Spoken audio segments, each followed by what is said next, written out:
നമസ്കാരം. മലയാളി വാർത്തയിലേക്ക് സ്വാഗതം.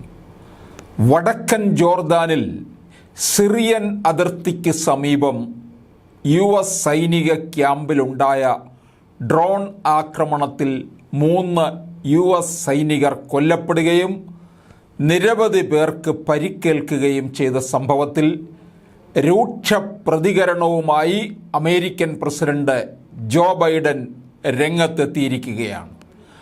ആക്രമണത്തിന് പിന്നിൽ ഇറാനാണെന്നാണ് ബൈഡൻ്റെ ആരോപണം.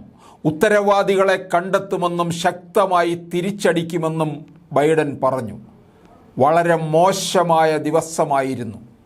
ഞങ്ങളുടെ സൈനിക താവളത്തിന് നേരെയുണ്ടായ ആക്രമണത്തിൽ 3 കരുത്തരായ സൈനികരെ ഞങ്ങൾക്ക് നഷ്ടപ്പെട്ടു. തിരിച്ചടിക്കും.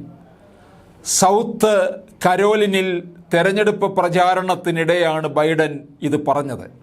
ആക്രമണത്തിന് പിന്നാലെ റിപ്പബ്ലിക്കൻ സെനറ്റർമാർ ബൈഡൻ ഭരണകൂടത്തെ വിമർശിച്ചു. ഇറാനെതിരെ ശക്തമായ സൈനിക തിരിച്ചടി നൽകണമെന്നും സെനറ്റർമാർ ആവശ്യപ്പെട്ടു.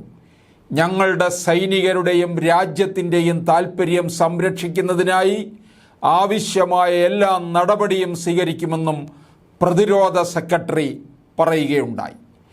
US സൈനിക ക്യാമ്പിന് നേരെയുണ്ടായ ആക്രമണത്തിൽ 34 സൈനികർക്കാണ് പരിക്കേറ്റത്. കൂടുതൽ പേർ ചികിത്സ തേടുന്ന സാഹചര്യത്തിൽ പരിക്കേറ്റവരുടെ എണ്ണം വർദ്ധിച്ചേക്കും. മികച്ച ചികിത്സ നൽകുന്നതിനായി 8 സൈനികരെ ജോർദാനിൽ നിന്നും ഒഴിപ്പിച്ചു. ഇസ്രായേൽ ഹമാസ് യുദ്ധം തുടങ്ങിയതിന് പിന്നാലെ ഇറാഖിലും സിറിയയിലും ഇറാൻ്റെ പിന്തുണയുള്ള ഗ്രൂപ്പുകളിൽ നിന്ന് 150ഓളം തവണയാണ് US സൈനികർ ആക്രമണം നേരിട്ടിട്ടുള്ളത്. അമേരിക്കൻ യുദ്ധക്കപ്പലുകൾ ഇറാൻ്റെ പിന്തുണയുള്ള ഹൂതികൾ ആക്രമിക്കുകയും ചെയ്തിട്ടുണ്ട്. സിറിയയിലും ഇറാഖിലും പ്രവർത്തിക്കുന്ന ഇറാൻ്റെ പിന്തുണയുള്ള സംഘങ്ങളാണ് ആക്രമണത്തിന് പിന്നിലെന്നാണ് ആരോപണം. ഇറാഖിലും സിറിയയിലുമുള്ള US സൈനികരെ ഉന്നമിട്ട ആക്രമണങ്ങൾ വർദ്ധിക്കുന്നതിനിടെയാണ് 3 പേർ കൊല്ലപ്പെട്ടത്. ഡ്രോണുകളും റോക്കറ്റുകളും മിസൈലുകളും ഉപയോഗിച്ച് പലതവണ ആക്രമണങ്ങൾ ഉണ്ടായിട്ടുണ്ടെങ്കിലും അവയൊന്നും US സൈന്യത്തിന് കാര്യമായ നാശമുണ്ടാക്കിയിരുന്നില്ല.